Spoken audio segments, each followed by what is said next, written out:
All right, we have Liz back. She has now completed her level one fieldwork experience, and this is the post interview. So she's coming back after she's completed her 40 hours, and we're going to chat a little bit about what she thought the experience was going to be like. And if you listen to the pre-interview, you heard her thoughts about coming to fieldwork, but now we're going to touch base again and see how that might be a little bit different now that she's actually completed her experience. So, Liz, if you want to start us off with reflecting what you were thinking before you started fieldwork, things that maybe were concerns of yours, things that you were excited about. Let's start back where you were before you started. Sure. So I think what I was most intimidated by at the onset of my fieldwork was the unpredictable nature of nature-based therapy itself. I wasn't really sure, given that I'm someone who really likes organization and structure, how adapting to the weather conditions, to the behaviors of the children in response to those weather conditions, things of that nature, how that would really be influencing therapy and the effectiveness of what I would be able to bring to the session. So I think that was what I was most worried about at the onset of therapy.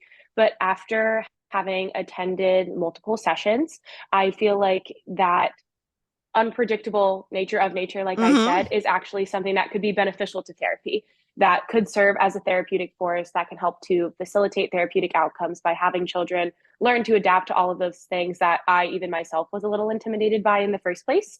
So I think what I ended up being worried about was actually something that I ended up enjoying about non-traditional OT.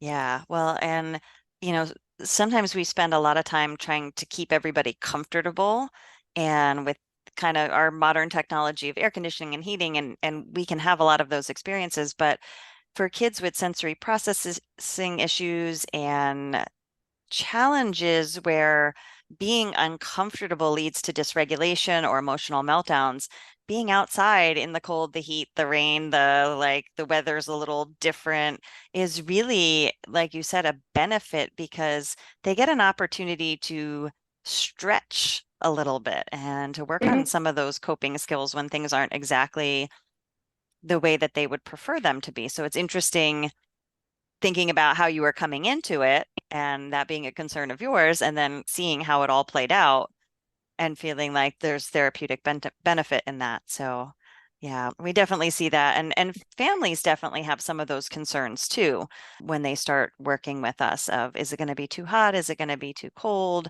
How do you deal with the different weather conditions? So, what were some of the strategies that you saw as far as dealing with different weather conditions?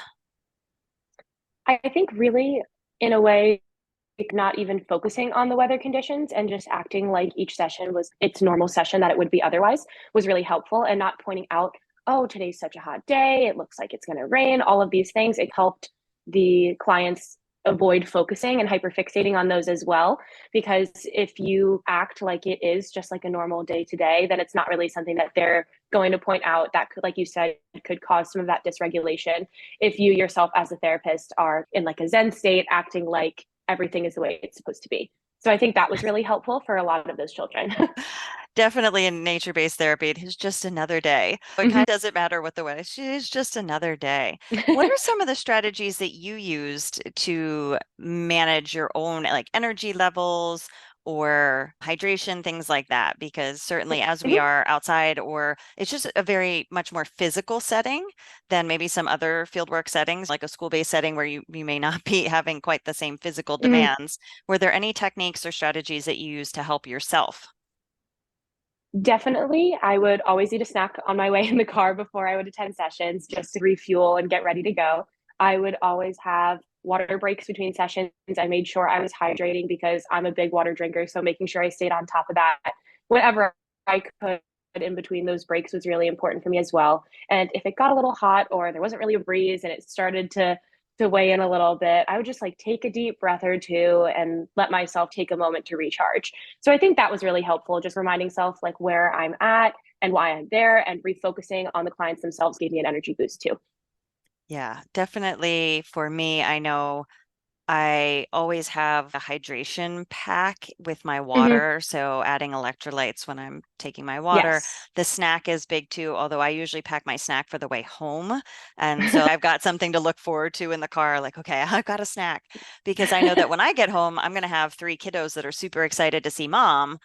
And the Yes. last thing I want to be is like low blood sugar and just like, oh God, I just need a minute. So I have my snack on the way home. Even though I know I'm often going to be coming home to have dinner, I'm going to still have that Hmm. snack on my way home. And that way, yeah, I have that little bit of boost and it's going to Hmm. get me through until bedtime. Really, I know that I Yes, need to keep going definitely. till bedtime. So I think those strategies of keeping going and managing yourself in different climates. Now, how about the aquatic environment? Because you're not necessarily getting the heat so much, but again, the physical demands. Did you have any different strategies for the aquatic environment?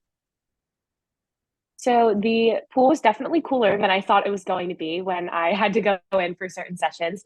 And just going into that and like a one and done, not really waiting my way to get in, just immediately going in the pool just so that way I could acclimate as best as I could would even help show the clients like you can do this, you just have to get in, like it's gonna warm up. I'm in here, you can do it too.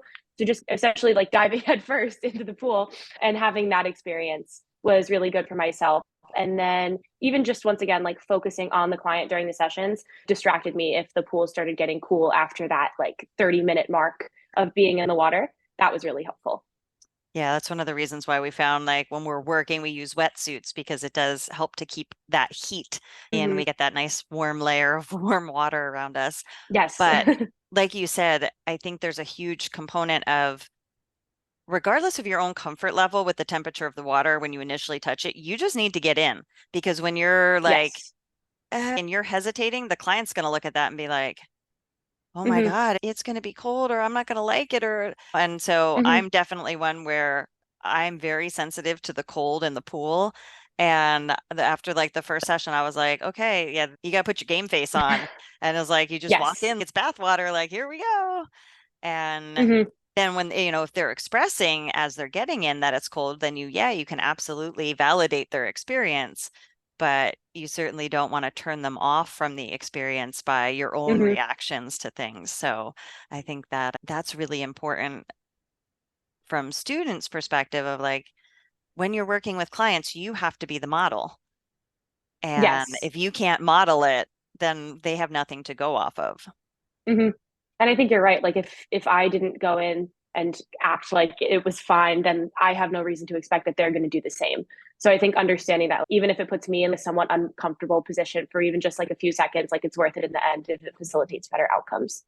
Well, and I think my regular routine to get in a pool versus my work routine to get in a pool, Hmm. it's interesting because just getting it over and done with really is a much more effective way of getting in rather than like Yes. the tiptoeing in and like dragging out the cold part.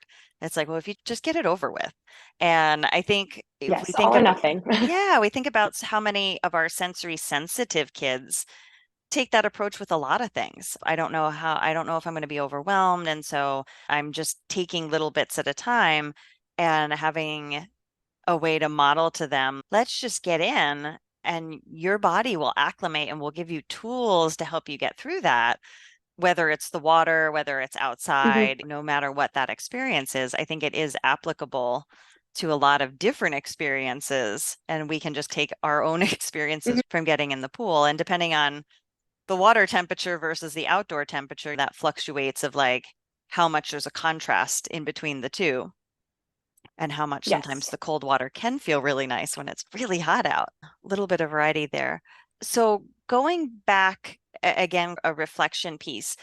What were you thinking as far as the type of clientele that we might be seeing for OT services versus what you actually saw and the families that you actually met? Hmm. So I think going into it, I really expected that I would be seeing a lot of children with more physical conditions, not necessarily like sensory-based conditions, neurological conditions, and even just some like social emotional issues as well. So I really thought that it was going to be on that like physical side of the spectrum, not necessarily on the other side of the spectrum. And I was very pleasantly surprised that wasn't the case. I think I saw like a very diverse group of clients who had a mix of all of those issues that they were trying to work through a lot of those occupational problems. So I think even in aquatic therapy itself, it wasn't necessarily what I was expecting. I was once again thinking I was going to see a lot of children with conditions like CP. That's what I've heard mostly aquatic therapy be used with for pediatrics. And then in hippotherapy as well, I've really heard about how it's used with children with CP, but seeing just how broad the client base that can benefit from both of those therapies was really beneficial for me. Yeah, I think that's really interesting when we look at like evidence-based practice and you look at published research out there, often a lot of that Mm-hmm, published research is with kids with CP. And sometimes we say that's the low-hanging fruit because it's those kids are easy to measure changes mm-hmm, in there's a more standard classification for symptoms. And so when research is being done, that's a really good place to start because we have some very clear metrics. But in the real world, and in the families in our community that we serve, it is a really diverse mm-hmm, group of kids from mental health that some of our clients really, that is the spectrum that they're coming from are mental health mm-hmm, concerns, anxiety, depression, challenges with emotional regulation, dysregulation, attention, that side of things. And then are kind of in the middle are autism spectrum disorders and sensory processing issues that are very much OT based, but there's not a ton of information out in the OT community about how working in the aquatic environment, especially, can benefit them. Now, through the American Hippotherapy Association, I'm one of the faculty that teach a sensory connection course. So, connecting the movement of the horse with sensory processing issues and autism spectrum disorder. So, there is information out there. And certainly, OTs definitely work with that population when we are using hippotherapy. But in the aquatic environment, it's harder to find mm-hmm. information. And then, yeah, all the way to those kids that do have more motor-based impairments or neurological challenges and being able to work with them. So from a private practice owner's perspective, it does give us a lot of differences in the types of clientele that we see, which for me, I like it because there's always a new question to answer. Mm-hmm. And I think that's really nice. And I know that Ryan does as well. It gives him a variety in his treatment planning and looking at different problems to solve and different ways to use the aquatic environment. So it's interesting that from a student's perspective, you got to see something different maybe than what you thought you were going to see. And I know when I fill out the fieldwork forms and it says, what is the setting? And I'm like, it's pediatrics, it's mental health, it's community based, it's Mm-hmm, non-traditional. Which one do you want? It could be mm-hmm. any of those. So, Yeah. and would you, right now, all of our clients are under 21. So we definitely fit into the pediatrics Mm-hmm. category, no matter which side of that it's on. So let's talk about aquatics specifically a little bit. And what were some of the things that were really interesting to you as you saw sessions? So I think the thing that was most surprising to me that I really took away from the aquatic therapy sessions was that water obviously can be a therapeutic medium in aquatic therapy sessions. And that's really what I thought the focus of what I was going to be witnessing would be. But I think I was really able to see that it's also the conversations that you have around the pool, whether it be teaching children to follow directions, abide by safety regulations, transition from activity to activity, that aren't necessarily focused on interacting with the water itself, that can also be really beneficial in achieving those client outcomes. So I think I underestimated the full picture of aquatics and really just thought that it would be like the water providing resistance to children trying to complete exercises or providing less pressure on their joints to help them engage in activities. I didn't really understand just how expansive the aquatic therapy was. So I think that was my biggest takeaway with that, was that like your therapeutic self really does come into play in those sessions to help those clients achieve a lot of different outcomes that I wasn't expecting. Yeah, and I think it's one of the interesting things when we look at reimbursement because at no point from when we start seeing the family come in the door and we start interacting with them to the time that they are leaving the locker room and are changed back into their clothes and are leaving, at no point in that did we stop doing OT. Mm-hmm. And so it's interesting because with aquatic therapy, there's a specific billing code that goes along with it for aquatic therapy. But it's really so limited because, like you said, it's not often for OT, at least. We can only speak about OT. It's not necessarily just about the water. It's not about just that component. And so it really, for us, lacks the ability to show that full spectrum of the care that we're Hmm. providing in that environment. And it's, sorry there, I got a frog in my throat. It's a shame because right there is no point in that session that we're not doing OT, whether Hmm. we're in the pool, out of the pool, poolside, it is. And so that's one of the real challenges when we look at the billing and coding piece, because it doesn't really reflect the full picture of what an OT session is when the aquatic environment is part of that. And it's really a shame because the most of the payers are like, it's PT, it's the aquatic therapy code, and it's physical disabilities. If you meet those three criteria, it's covered. And if you Hmm. don't meet those three criteria, it's not covered. And for us, that's really tough for the families that would like to use their insurance benefits. And we have to kind of talk them through and say, you can call your insurance company and see if they would cover it because we can provide you with the super bill for that. Hmm. But because it's the code itself is limited in scope, it limits what the payer is willing to cover and not necessarily what you saw reflected in the actual sessions. Hmm. And I think that itself shows how limited the understanding of aquatic therapy could be, because even when, like I said, I was looking at research prior to starting my fieldwork, there was very little, if any at all, talking about the things that I was able to see, how it's not necessarily just water as that therapeutic medium, but like you said, it's everything that happens from that start to the end of that session. So I think that definitely shows that there's room for growth or advocacy in some sense in that fashion. Yeah. And the families that we work with and the kids are so motivated and so engaged. And whether it's playing by the poolside or that sensory stimulation of dropping the watermelon ball into it Hmm. and hearing the bloop and seeing the splash, there's so many different components. And it's hard to capture that. And that's, I always feel, one of the disconnects between research, true research, and then evidence-based practice, our three-legged stool of Hmm. the research and the client's values and our clinical judgment, and using that as our evidence-based practice, and then the actual lived experience of both the Yes. clinicians and the families. And it's like a funnel. And so at the top of our funnel, we have lived experience of clinician and family. And in the middle, we have our three-legged stool of evidence-based practice where we're pulling in components of all those. And at the very bottom of the funnel is the hard research. Hmm. And so I feel like a lot of times in school, we spend a lot of time at the bottom of the funnel Yes, definitely. and we don't necessarily realize. And then when we come out and we graduate, we're like, this is what it is. This Hmm. little piece is what it is. And some people, depending on what their exposure and experiences are, it takes them a really long time to be able to broaden that funnel out and say, oh, Hmm. there's much more to this than I was taught Hmm. or I learned or I thought. So Hmm. how do you think, given this experience, will change you going back to school in the fall? Like, where is this going to go for you now? So I definitely would like to educate more people about aquatic therapy and hippotherapy, whether it's in pediatrics or not.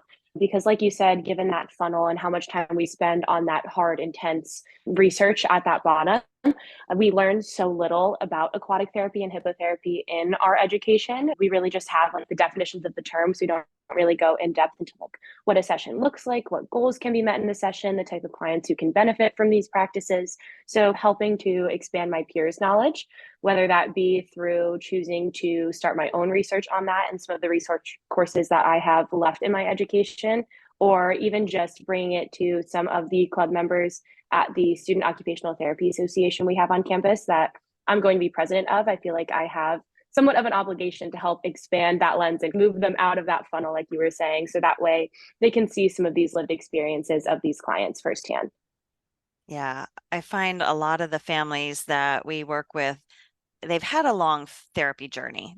We are not Mm-hmm. rarely are we with their first therapist. Sometimes with the mental health side of things, we're the first therapist because they don't want to go the clinical talk therapy Hmm. kind of root of mental health, and they're drawn to either the animals or the aquatic environment. And they feel like their child will transition and open up easier there. But for the kids that are on the spectrum and our kids that have more motor impairments, we are not their first therapist. They've Hmm. had a long therapy journey, and this is somewhere down the path where they've either hit a plateau and they've stopped progressing in a more traditional or clinical environment and they really need something else, or this is to augment and to really give something else because they may be getting a little bit burnout on some of their regular routine therapy during the week Hmm. or school based. And so we find that motivation piece is really key in getting a lot of the clients to the next step in their development because they are super motivated. They find it much more engaging. I have a client who's texting me the day before to ask about his session. And so that kind of level of motivation really it allows them to be a little bit more of the leader of their therapy journey and same with the families. Did you see any examples of that during your time with us?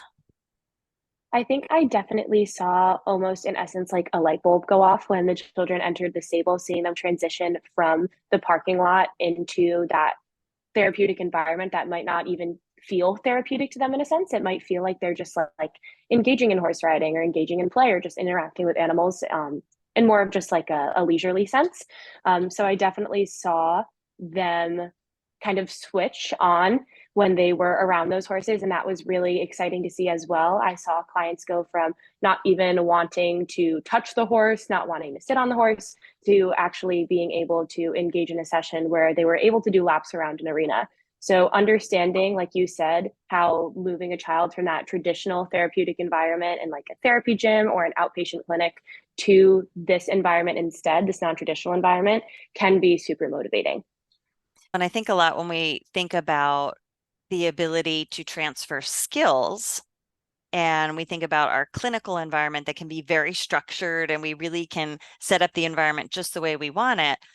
The difference, the gap between our clinic and the when we set it up just the way we want it to get that performance and home way over here and how it may not be set up for optimal occupational performance. I feel like our non-traditional practice is somewhere in the middle because there's a lot Mm-hmm. of things that we can't set up exactly the way we would like them to be. And we started this discussion about the weather and things that can be a little more uncomfortable.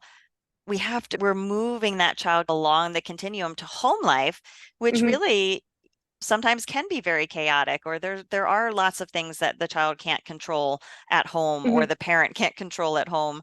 And so we're giving them a stepping stone along the way of something that is very structured and sets them up for optimal performance. And then something that's in the middle where we still can set up a lot of optimal performance, but we have some other factors that we can't plan for. There's some components of the horse that the horse decides to whinny and talk to its friends. And it's like that could be very sensory adversive.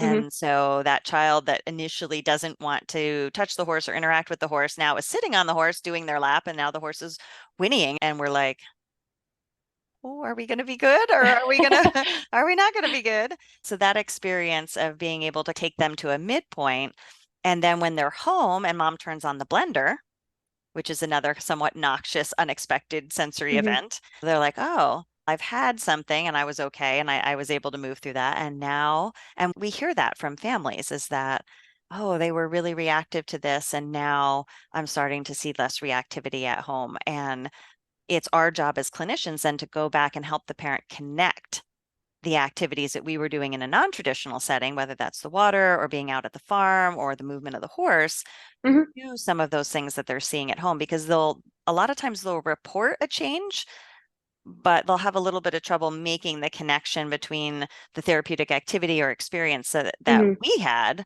with what we're doing. So that's part of our parent communication logs that we send to families every week is to help make that connection. And often we don't want to do it right when the client is there. As you said, we have Yes. quite a variety of clients, and some it's just when they're done and they're Mm-hmm. not going to hang around. And then for other families, it's this isn't appropriate to talk about in front of my child Hmm. because they're very sensitive to Yes. us discussing their condition or things like that. And so the parent communication log allows us to do that. And if you were going to communicate with parents about what you saw, what would be a key takeaway that you would want them to go home with? Hmm. I would say that occupational therapy can really happen anywhere. I think that a lot of times parents may have a narrow understanding of OT, especially if they have been receiving services for their child early on, if they were in early intervention and have just continued on that timeline of receiving services.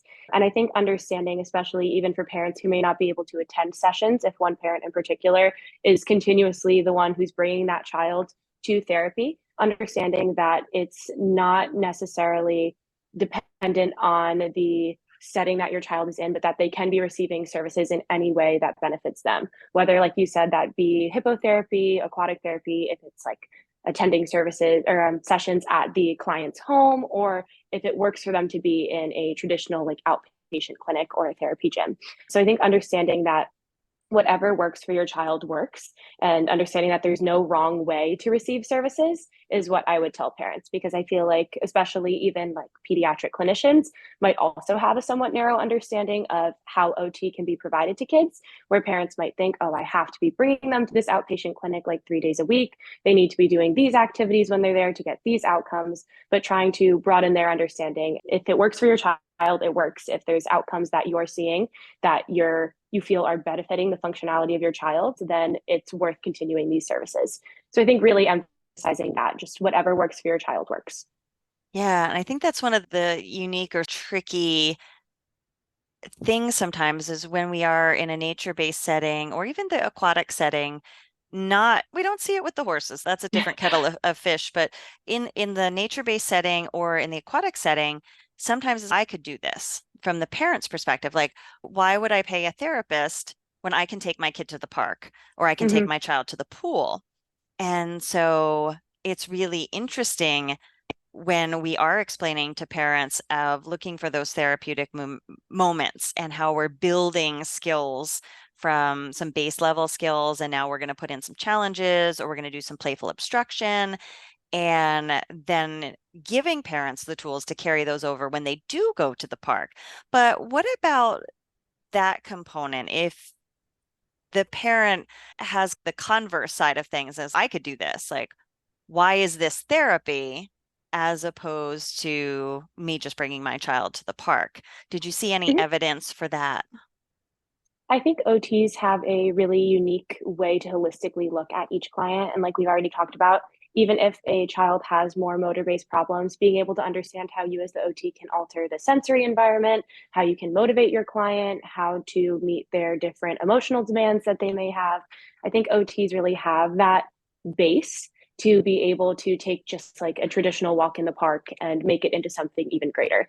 So I think that understanding we have allows us to help work with the client in a different way. And even us doing the same thing that a parent might do, us being an individual they don't see as frequently, who they're not with on a day to day basis, can also be an entirely different experience as well that helps to bring about those goals for those clients. So I think emphasizing to the parents, like, yes, you could be doing this, but the perspective that OTs have just really brings it to a new level where we're able to adapt and modify all of these activities to really hone in and focus on those specific aspects of your child that you'd like to help them work through. Instead of just it being a good activity for your child, we step it up and bring a new level to it. That made me think of rocks because I feel like most parents, when we go out into a park setting and their child goes to pick up like a giant rock, they're like, no, no, no. Like from a Mm-hmm. safety perspective, and we're like, heavy work, pick it up, push it. Can you Mm-hmm. roll it down the hill?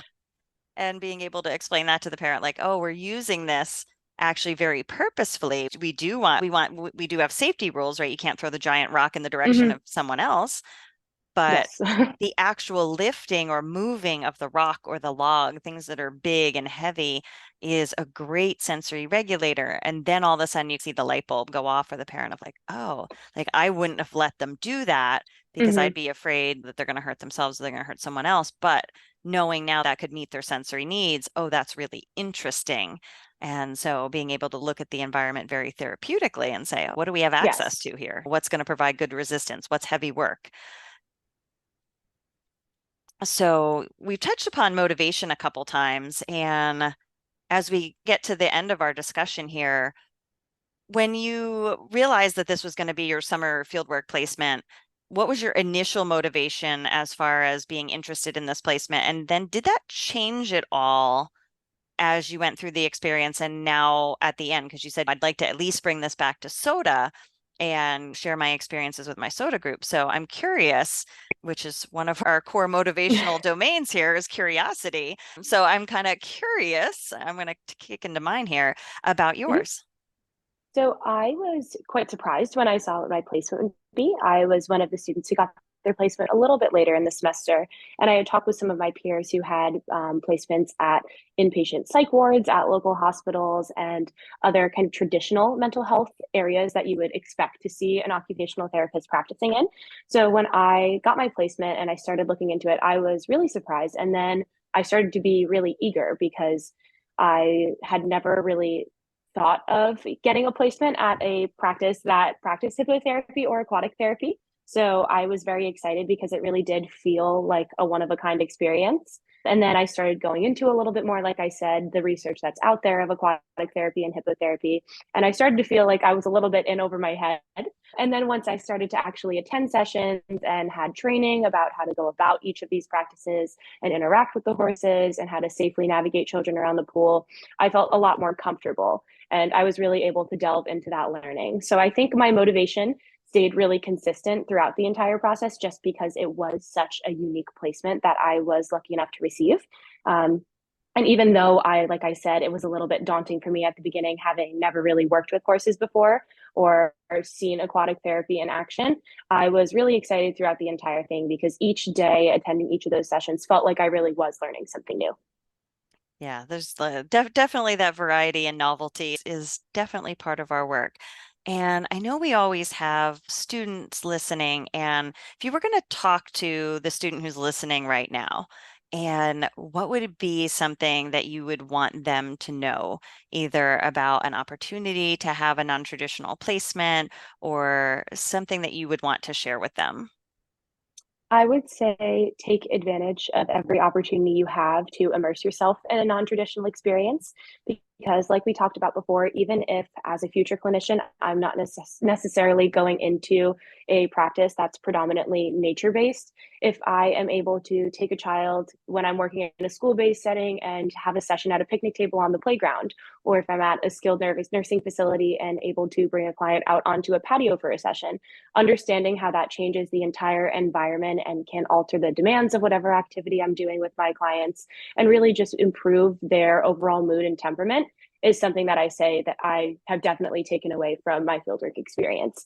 So definitely getting the opportunity firsthand to take advantage of all of those opportunities you have for non-traditional OT, I think is really important. So definitely say yes to anytime you have the opportunity to. Well, I know a lot of my colleagues as well as myself, not only do we take fieldwork students, but a lot of times we take interns who may also be OT students or equestrian studies students who have an interest in the industry, but they're not going to get that placement. They're not going to get that level one placement, and they just want experience. And they decide to do a short internship, so at least they can get some exposure. And I always say exactly what you said is even if you're never ever going to work in a non-traditional practice and you don't ever see yourself going into private practice, the little things that you can incorporate into your sessions in any traditional setting, clinical setting, sensory clinic, acute care, any of those, you can take a little bit of what we do and apply it because it's OT. Whether we're using hippotherapy, it's OT. We never stop doing OT. And Mm-hmm. so you can always take little bits of those moments and apply them to any setting. So I'm glad that you saw that too. Is there any questions that you would have from me about your fieldwork experience before we wrap up today? Hmm. I would say, how does hippotherapy fluctuate throughout year based on the spectrum of seasons that we have in New Jersey? Like, how do you adapt those hippotherapy sessions given the changes in those weather demands that we talked about earlier on? Yeah, so OT year round is definitely interesting given the weather conditions. And depending on the facility and what the facility can provide as far as their own sort of unique weather microclimate and Hmm. whether we have an indoor arena or we don't have an indoor arena, it definitely impacts the type of clientele that I can see at different practice locations. And most of our clients do pretty well throughout the year. And then we just know like some clients really struggle in the heat. And so on those days, maybe equine movement isn't the primary tool that we're using. We might be doing more water play. We might be doing more of an arts activity. So we're getting them out of the heat and we might be using a little bit more of our nature-based setting and just knowing that the movement is going to be too much for them, we might be doing some ground activities with the horses. And then in the cold, conversely, we do definitely have learned parent education is really big because when we say dress warm, we're outdoor people. Hmm. And we have wool base layers, we have thermals, and then we have insulated outer gear. We wear wool hats and we Hmm. know how to dress. But I have realized that saying dress warm to some families, that isn't enough information. And Hmm. so now we've learned to say, like, if you have ski or sledding clothes, like put those over school clothes. Be Yes. sure to bring a hat, a scarf, gloves. We will be outside. And then same thing, we can monitor the amount of equine movement is going to be in that session based on that child's response to both the movement and the cold. And spring and fall are absolutely beautiful, and it's the best blessed place to be when you can be out under the sunshine and the clouds and there's a breeze blowing, and Hmm. it's amazing. And then when we get into those kind of seasonal shifts where the clients might be struggling a little bit more. And a lot of our clients have more of an episodic plan of care. So we might be seeing them only for 9 months. So if that 3 months that we're not going to see them, they don't do well in the heat, then take the summer off. Hmm. If they don't do well in the cold, then take the winter off. Yeah. And then we'll reevaluate and set up a new plan of care. So it works out really well to say we're gonna do OT for 6 months, and then when we take our break, let's look at how your child responds to different aspects. Like for some kids, the back to school time is really stressful and very overwhelming, and the parents are, Hmm. and so that's a great time to take a break from services and just focus on your family routine, and then as your child gets into the routine of the school year, then we'll add services back in. So I think there's definitely a multi-layered component to looking at that whole experience with the family and when do they need help most? Because some families do need the help most in that back to school transition Hmm. when the child is very dysregulated. Definitely. And then other children, it's more seasonal allergies or they can't tolerate the cold, things like that. It's not therapeutic if they're coming and freezing. Like there's not Yeah. therapeutic value in that. And it makes my job really hard because they don't want to be there and it's cold and uncomfortable. There's a certain amount of stretch that's good, but beyond that, it Hmm. you It's you like really, counterproductive after a yeah, certain you point. lose the therapeutic values for the kids that need a little bit of stretch, and we can get the right gear. And sometimes that means us providing the gear if they don't Hmm. have it. So being able to utilize our community resources. And, certainly as my kids outgrow things, I've been keeping them as a lending library for families. So that way, when we are doing sessions and the weather is particularly cold, more so than hot, we can make sure that we can get people into the right types of layers and stuff so they can be comfortable, because you can be comfortable pretty much at all the temperatures that we experience in New Jersey, that Hmm. we're not going to be out there in a blizzard. Yeah. So it's like of all the temperatures we're going to experience in New Jersey, you really can be comfortable with the right type of layering, Hmm. but definitely finding that a lot of families don't understand that, and then planning their plan of care around what the family's needs are.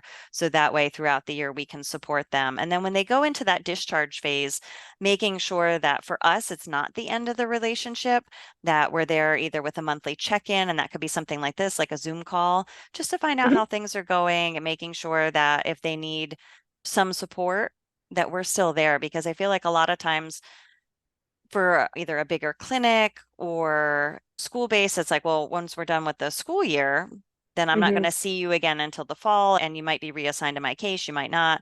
And so we have definitely a different experience with families because we're Hmm. able to maintain that relationship and just make sure that we're there to support them in that break until either they're ready to come back for another plan of care or they find another provider that's going to meet the needs of where that child is at next because our Hmm. families aren't going to stay with us forever. So we Yes. want to make sure that plan of care happens. So that's a lot of communicating with school-based therapists or some of the hospital-based therapists around us. So that Hmm. way there really is a collaboration of care as well. That was perfect. Thank you. It's a very long answer to not a very long question, but yeah, when you're talking about a whole season of care, whether that's a calendar season or a temperature season, there's a lot of different components to consider. So, and was there anything specifically you learned about private practice as opposed to maybe what you learned in school? I know I said that was going to be the last question, but it just made me think about that because I know in my experience in school, we really didn't get much education at all about private practice. And I'm curious if you felt like this experience gave you some insight into that as opposed to other Hmm. settings that you'll have along your way. Yeah, so I haven't learned much about private practice thus far, at least in my academic career, but I think I forget if it was you, it might have been you or Ryan who said it, but the hard part about a private practice isn't providing the therapy, it's everything behind the scenes. So I think that shows me that I would have a lot to learn if I wanted to open a private practice, but that learning all of that is worth it in the end because there is so much flexibility you have in being in charge of your caseload and choosing what clients you get to work with and everything in between. So I think that is the biggest takeaway I have from private practice. That's definitely something I'll remember if I choose to open my own one day. But I hope as I finish up my academic career, I'll learn a little bit more.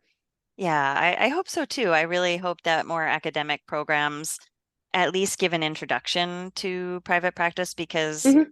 there's a lot of value that and it doesn't have to be a full-time private practice. A lot of clinicians that I work with, it's 1 or 2 days a week, but it gives them so much fulfillment in their career. And it gives you a sense of power and control over the types of interventions that you want to provide, of meeting a need in the community. And you can be really flexible in the way that you provide those services. So Mm-hmm. so this is my shout out to all the educators out there in my OT and OTA programs. If you're listening, please provide some education on private practice, or if not, Mm-hmm. call me and let me know, and I'll talk to your classes or your SOTA groups because it just seeing questions in some of the Facebook groups for private practice, and it's like, you don't know that?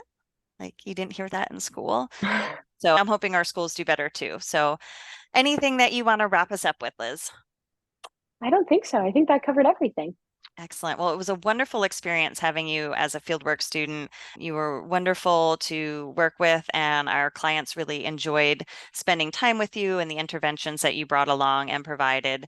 So I wanted to thank you for agreeing to come on the podcast and Yes, give of course. uh, an insight into what it is like to be a student and that kind of before and after. So it'll be fun to listen to these back to back so people can hear the before and the after. Mm-hmm. Thank you. It's been a pleasure.